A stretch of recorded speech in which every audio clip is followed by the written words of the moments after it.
out here, man. Yes, Welcome right. these brothers. Yes, sir. With all these brothers. Oh my God, this is a movement. This is historic. Awesome, you man. know what? Some of our young boys, we want to congratulate them and let them know that we love them, we support them, and whatever they may need, there's no hesitation on coming in and letting us know what they need and how we can help them. It's all about each one teach one, and this is just an opportunity of the community, of the city, of neighbors, of people in general, coming together and putting our arms around our brothers and loving them. They're coming down.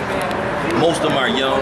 We are here for them. That's why we came today. We came for the fellas. All right? Amen. Brothers keeper. Yeah. Amen. Brothers keeper. Amen.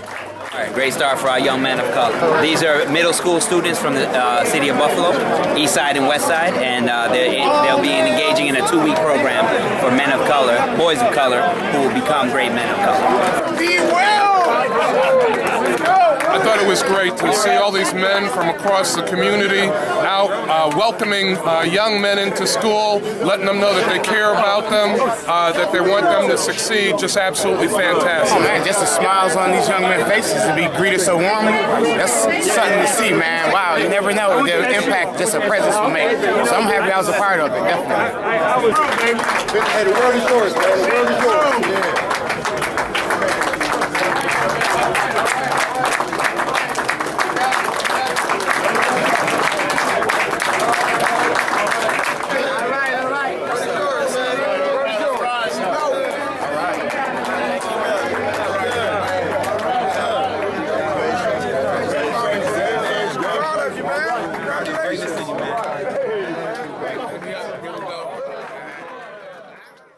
Good morning, and welcome to the village. Scholars, parents, teachers, administrators, community members, esteemed Board of Education members, gracious Regent Catherine Fisher-Collins, Dr. David Mauricio, Chief of Staff Darren Brown, Dr. Will Carestes, Honorable Councilman Ulysses Owingo Sr., and Honorable Mayor Byron W. Brown. I am Fatima Morrell, the Assistant Superintendent of Curriculum, Assessment, and Instruction, and on behalf of the My Brother's Keeper Committee of the Buffalo Public Schools and the Division of Curriculum, Assessment, and Instruction, I would like to welcome you to this historical and unprecedented launch of the My Brother's Keeper Buffalo collaboration between the Buffalo Public Schools and the City of Buffalo.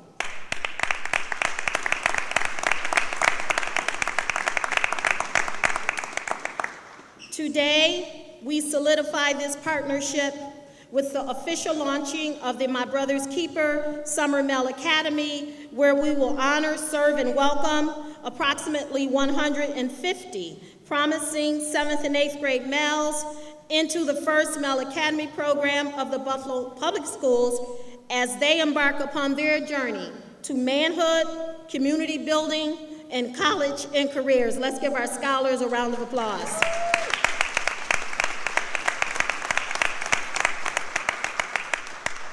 The scholars here today represent the Marva Daniel School number 37, MST at the Dr. Martin Luther King School number 39, the Herman Badillo School number 76, the Dr. Lydia T. Wright School number 89, mission to Honorable Mayor Byron W. Brown and New York State Regent Dr. Catherine Fisher-Collins, who is also a member of the My Brother's Keeper Blue Ribbon Committee.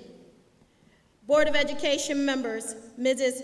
Paulette Wood, Mrs. Sharon Belton Cotman, and Board of Education Vice President of Student Achievement, Dr. Teresa Harris-Tigg. Let's give all of those community builders and leaders a warm welcome. It truly does take a village to raise a child in a healthy community.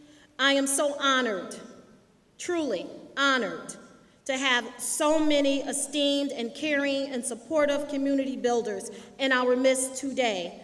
who are willing to help and support our scholars to become successful through mentoring and internship opportunities, or just lending a helping hand to ensure the academic and social emotional well-being of each and every one of our scholars. Let's give a round of applause to the men of our community today who came and showed our young scholars this is what you can be and will be. Thank you so much. This promises to be a dynamic learning opportunity for our scholars, where they will not only learn history and culture via use of culturally and linguistically responsive teaching practices and curriculum, but they will also be engaged in leadership development opportunities that will equip them with leadership skills and knowledge that they will be able to use for the rest of their lives. Thank you to everyone for being here and sharing in this historic My Brother's Keeper program launch. We truly appreciate each and every one of you. I want to thank Dr. Tanja Williams, who is my co-lead on the MBK Mel Academy, and Mr. Mark Abraham, who is the principal of the MBK Summer Program, and both have done so much to support this effort, and they will lead a great summer orientation along with me. So at this time, I would like for everyone to please stand for the McKinley High School Color Guard and the Pledge of Allegiance.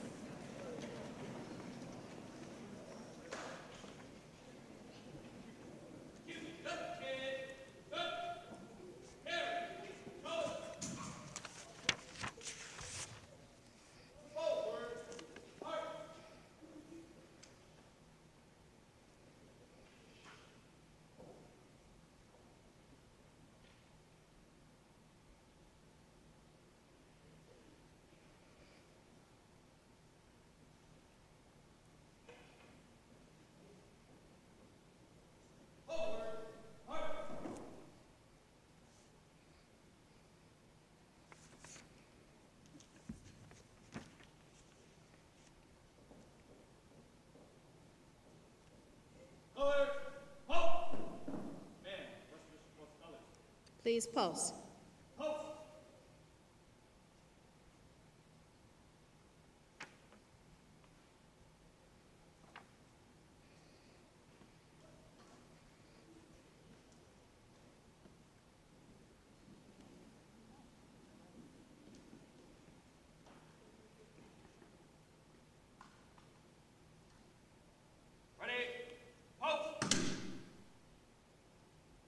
And at this time, if we can recite the Pledge of Allegiance.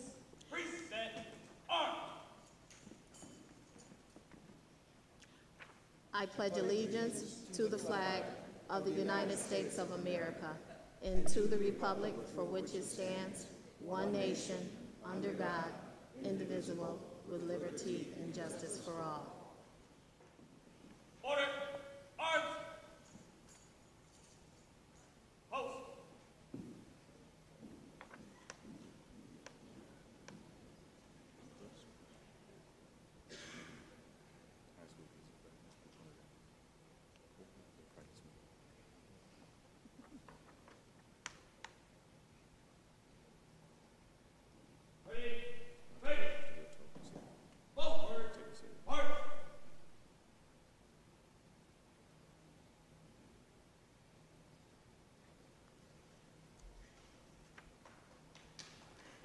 Let's give another round of applause for the McKinley High School Color Guard.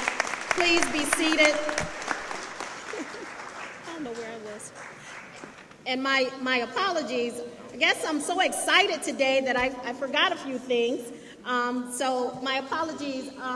We would like to welcome our board member, Mrs. Jennifer McCosey, who's always been so supportive. If you can give her a round of applause. My apologies. Thank you, Dr. Williams.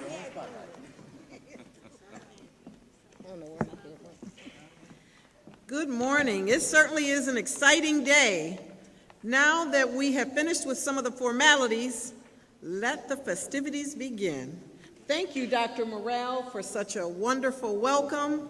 Now, when I say this, I want all of our young male scholars to repeat after me. Ik Aru. I can't hear you. All right, in the Yoruban language, that means good morning. Good morning to you all. As Dr. Morrell shared, I am Dr. Tanja Williams, and I am the Assistant Superintendent for Student Support Services. And this is truly a wonderful day in our city and for our school district.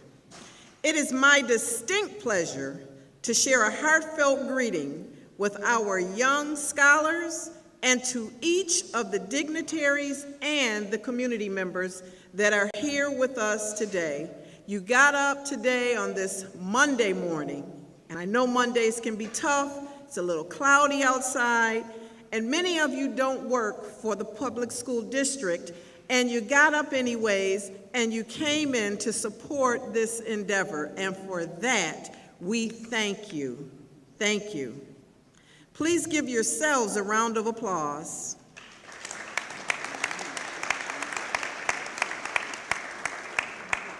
Now, we have a partner in the house that has been working with us, preparing for mentoring for all of these young men so that they all have mentors. That's a huge part of this My Brother's Keeper initiative. And that partner is Say Yes to Buffalo. If those folks could stand up, Mr. McClam, Mr. Roberson, Mrs. Staples. Thank you for all of your hard work.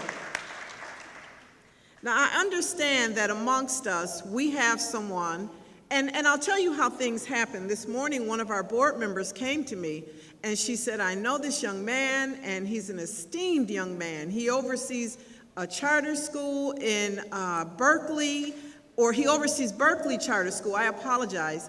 And he's doing some remarkable things, and he's very interested in young men, but he's visiting Buffalo today, and he was thinking about coming out to the event. So I said, okay, you know, what's his name?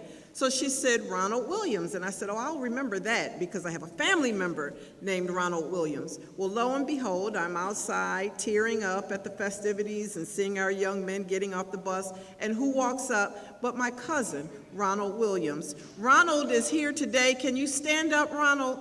He's here from Tampa. He got up this morning. And he came in to show support. Thank you so much for coming in. Isn't it funny how things happen? Now, these distinguished young gentlemen scholars must know that this community has them. We care about them, and that's what this was about this morning, wrapping our arms around these young, distinguished gentlemen scholars and showing them that we support them. We promised parents, if you just send them to us, Dr. Morrell and I, along with Dr. Mauricio leading the charge, we got them. And we meant that. We meant that. So this is just the kickoff. There will be many exciting things that will be happening over the next several years for these young men as they participate in learning about their history, learning leadership development, character development, mentors that will be working with the young men and doing community service. So I just want to thank you all for coming in this morning. We appreciate it. We want to make sure that we capture your information because we'd like for you to continue your work with these young men as mentors. So please make sure that you sign in. There's a sign-in sheet that's going around. Please make sure that you sign in. Thank you.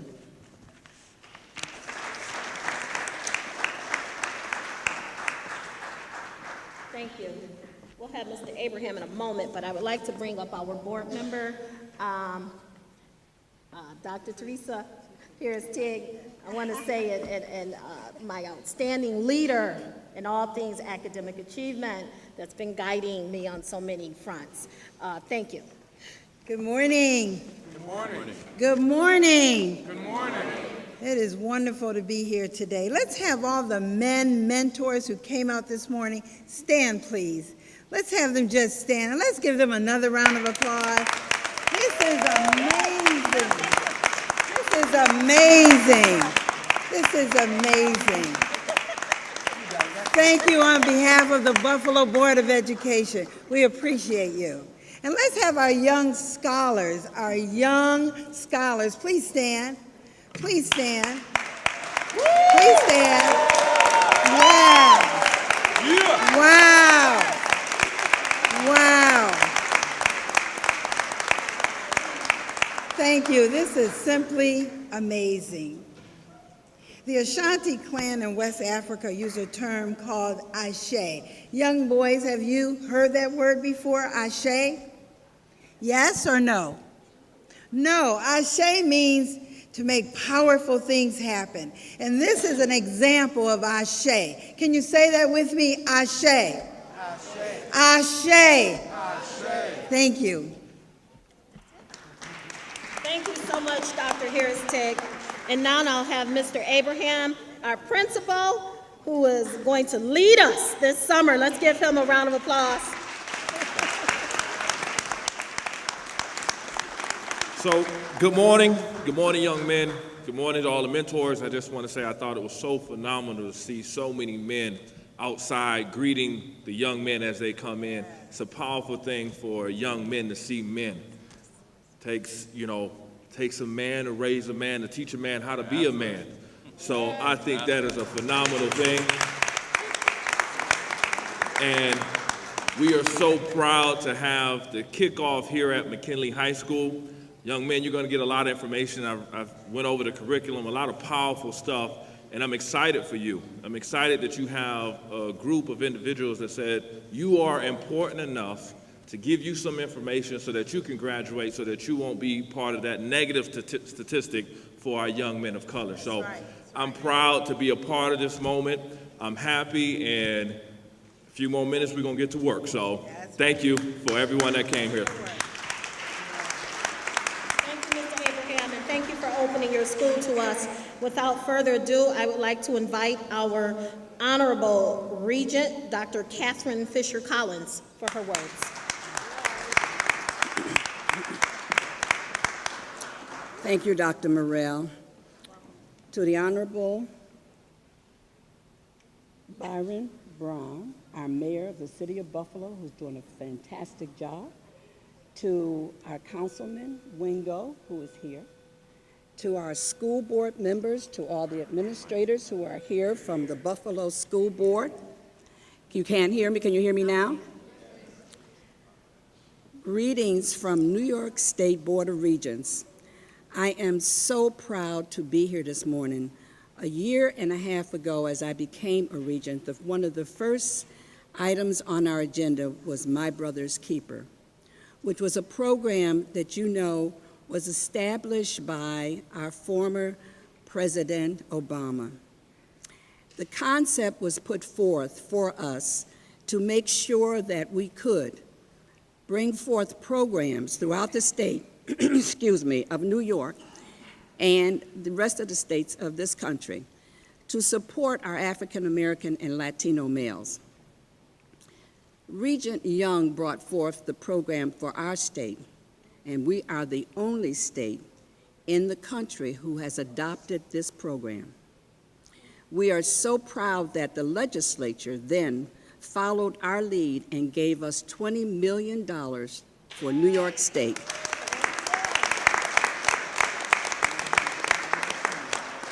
And we're even more proud that was this year's allocations. Next year, we'll have another $20 million. Isn't that fabulous? Let's have another round of applause.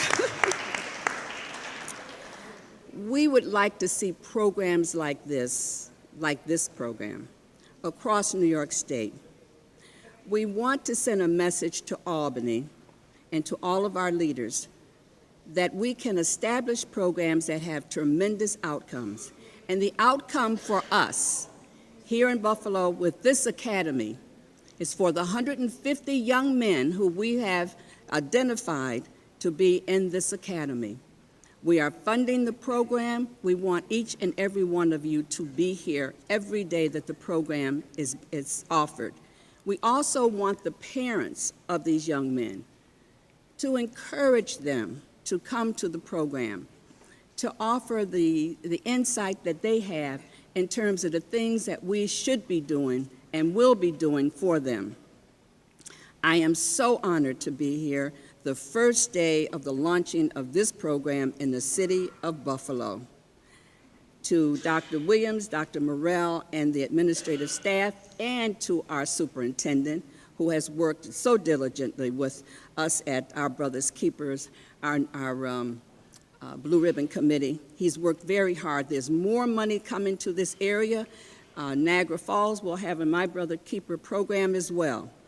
The efforts in Albany will continue as long as we have the support of the districts and, of course, of all of our elected officials. So on behalf of the Board of Regents, the Blue Ribbon Committee, our Chancellor, Betty Rosa, I welcome you to this academy, and I'm hoping that you will enjoy it and learn much that you can carry back into your community and share with other young men that we hope next year will be a part of the academy. Thank you so much for your courteous attention. Thank you for making it possible, Dr. Collins. And now for the man who keeps it positive no matter what and supports Dr. Williams and I mean positive no matter what, and supports Dr. Williams and I 100% to make sure we're getting the MBK work done. I would like to welcome my colleague and my friend, Dr. David Mauricio. Good morning, everyone. Good morning. I'm going to keep my comments brief so that the young men can get into their programming, but I would be remiss if I didn't also, again, recognize the work of Dr. Morrell and Dr. Tanja Williams, who, you may not know this, everyone, called homes. We had a group of people calling homes. We had knocking on doors. We found out where our young men lived on the east side and west side. We went to their homes. We sent them a letter. We made phone calls. And so we are excited about that work, and more to come. We're going to fill this auditorium with young men as we keep moving forward. So thank you to both of you. Also, we have some cabinet members here and some central office staff that are joining us. Dr. Everly, I saw Mr. Samato, Mr. Weimer, and our chief academic officer as well, and Botticelli, who are here as well. They are joined in this work, so let's thank them as well. Thank you for your work.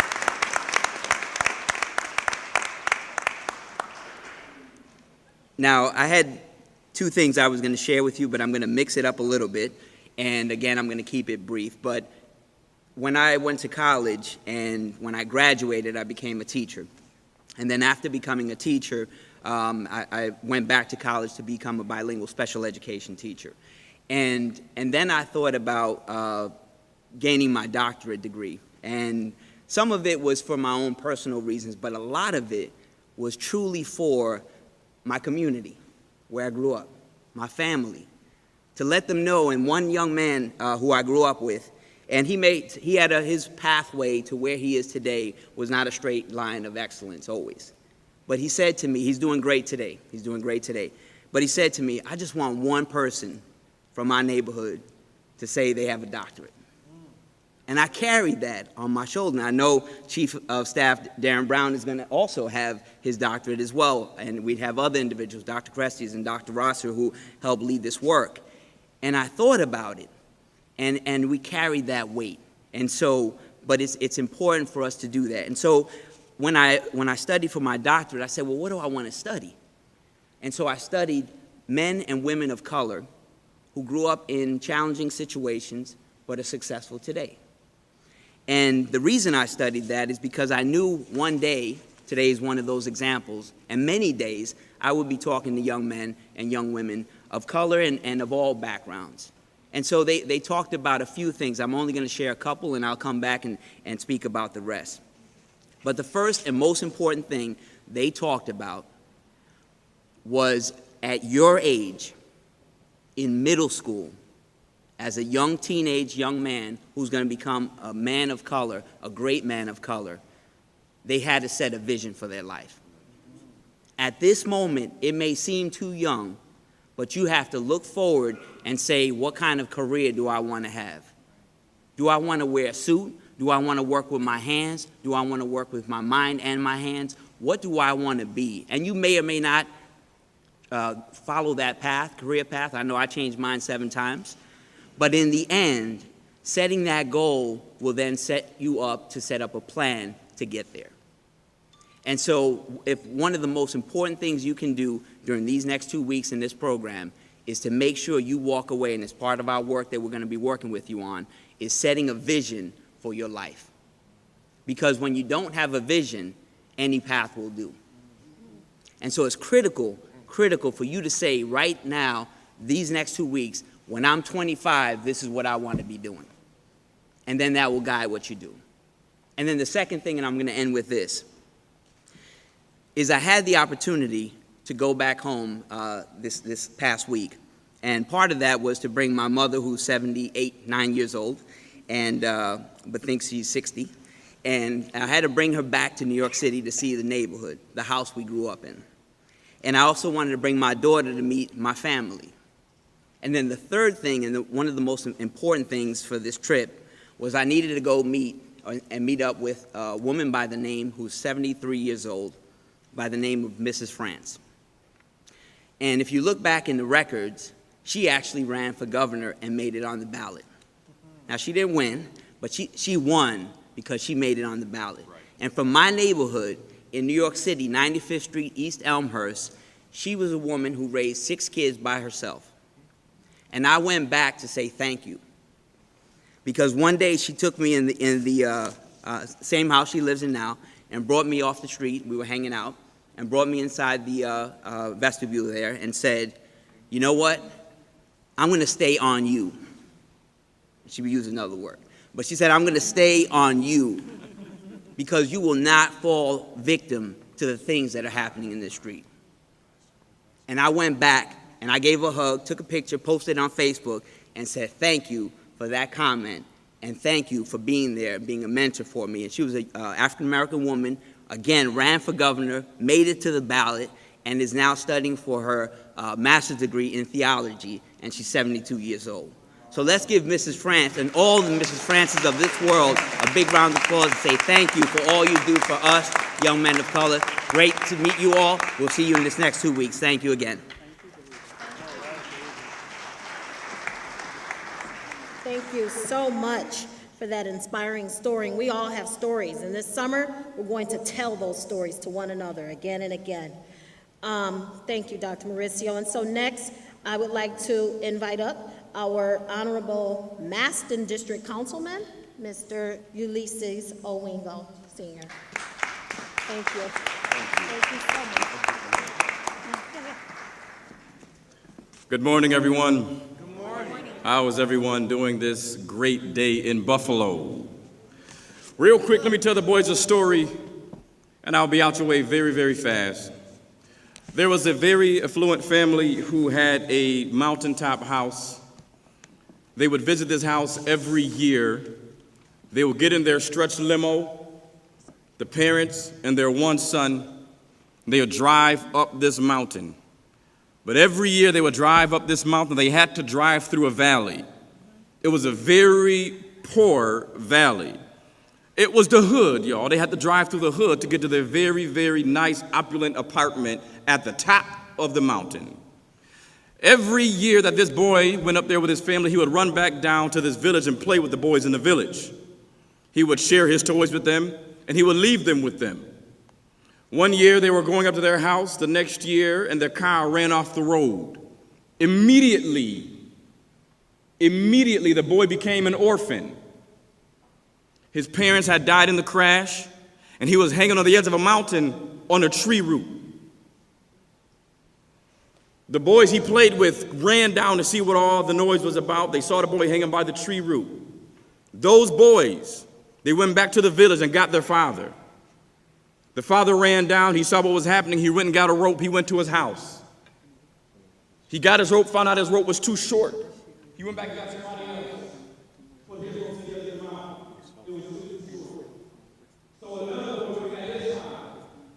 He got his rope. They all tied the rope together. Put it over the other one, the shit was too short. So another boy, they all got their line. Tied their rope together. Put it over the other mountain. The boy caught the rope. And together, all of those men and all of those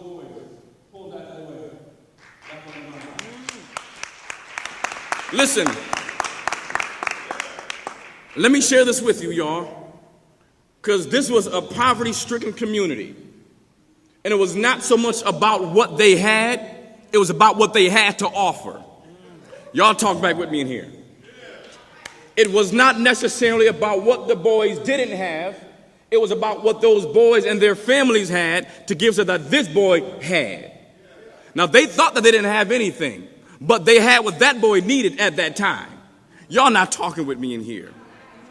Listen, people are always concerned about what you have and what you don't have. Listen, people were mad that I had a BMW.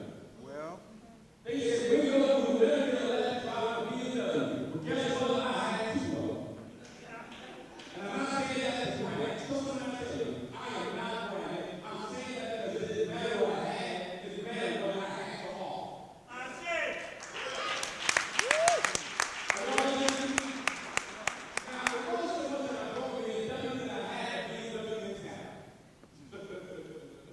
What is a BMW mentality? A BMW mentality is first you got to believe. Boy, listen to me, that's all we do. You have to believe first that you can be something more than what we tell you that you cannot be. I say. You have to believe that you are not what you live around. I was born in the hood, I still live in the hood, and so the hood is better than I live here. You have to believe that you can be something. Yeah, I got a BMW, but it's a BMW mentality. I believe, but no, it takes more than just belief. It's about the material you put in your head. You have to put more material in your head. You have to put more than all these other items in your head. You have to put the material in your head. There's no way I said, listen, one little boy asked his father about two bulls that were fine. He said, Dad, there are two bulls fighting. Which one is going to win? The father said, it's simple to me. The one that feeds the bulls. What are you feeding yourself? What are you putting in your head? What is in your mental life? What information are you putting in here that you open up your mouth and you got something to say?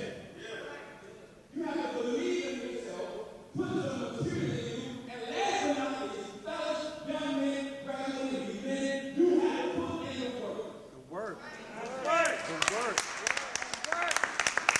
You can say, I want to be the next football star, the next basketball star. You know why they say that some of these basketball stars are the best that they have ever been?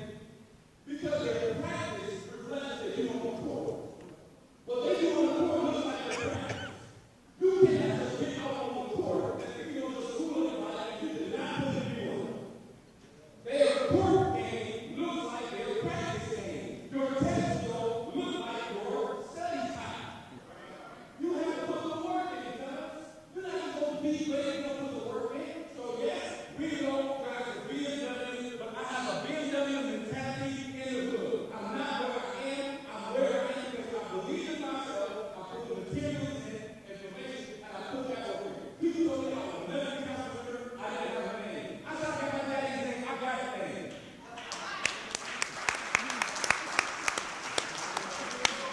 But I put that work in. So fellas, listen to me. There was a boy that was born in Queens, New York, who people told him he wouldn't be that. But he went to school and studied hard. He graduated without it. Went off to college. Got his degrees. Yes, he got that later.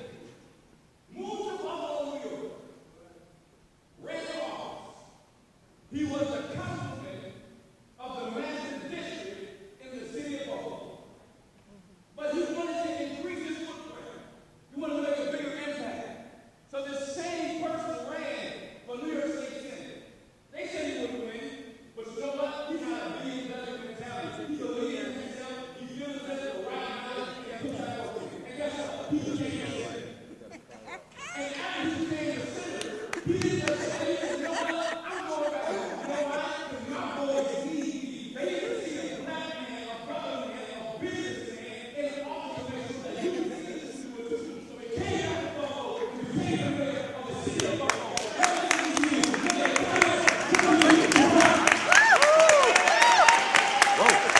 Thank you. Let's give Maston District Council Member Ulysses Wingo another great big round of applause. All right, so after that, I am definitely not going to speak too long. I recognize that I am the final speaker before closing comments, before our young men begin their program. I want to congratulate our young men, our young scholars who are in this program. I want to thank all of the men in the community, the mentors, the caring adults, the role models, the fathers, the father figures for coming out this morning. Let's give them a great big round of applause.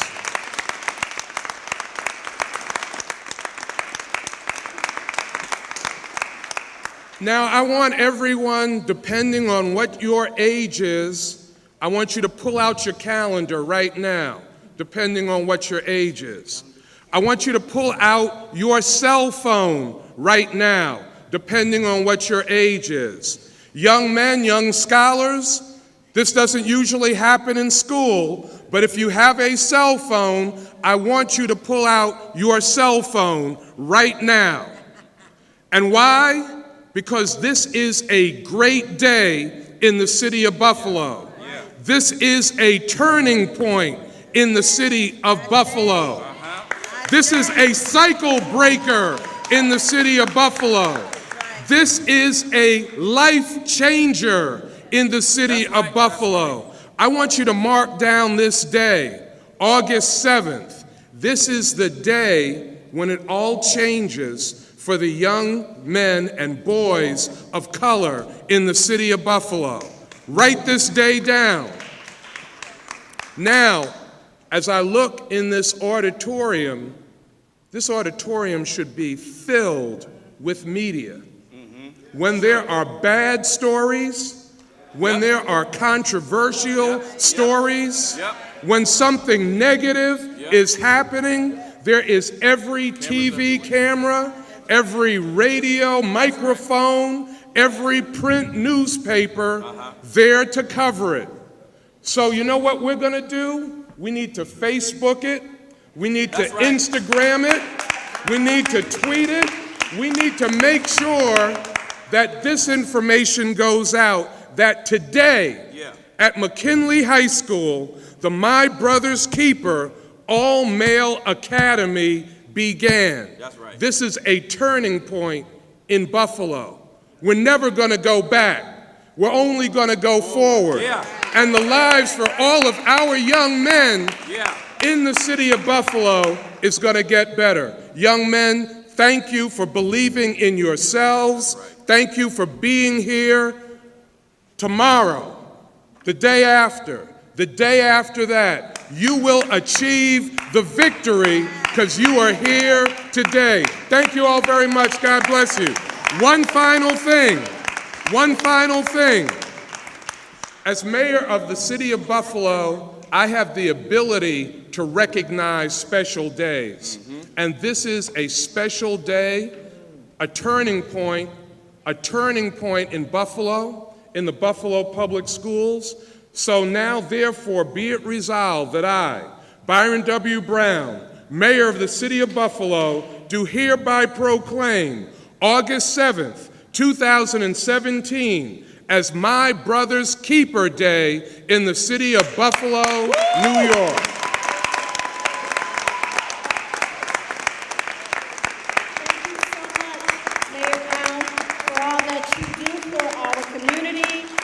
That you continue to do.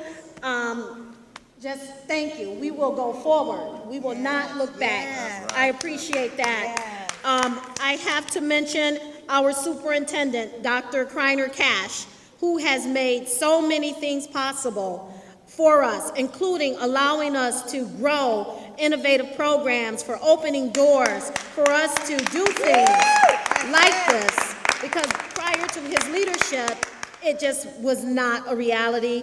Dr. Cash will be at our closing ceremony on August 19th, and we will invite the media at that event as well, and they will be there, our Mayor Brown.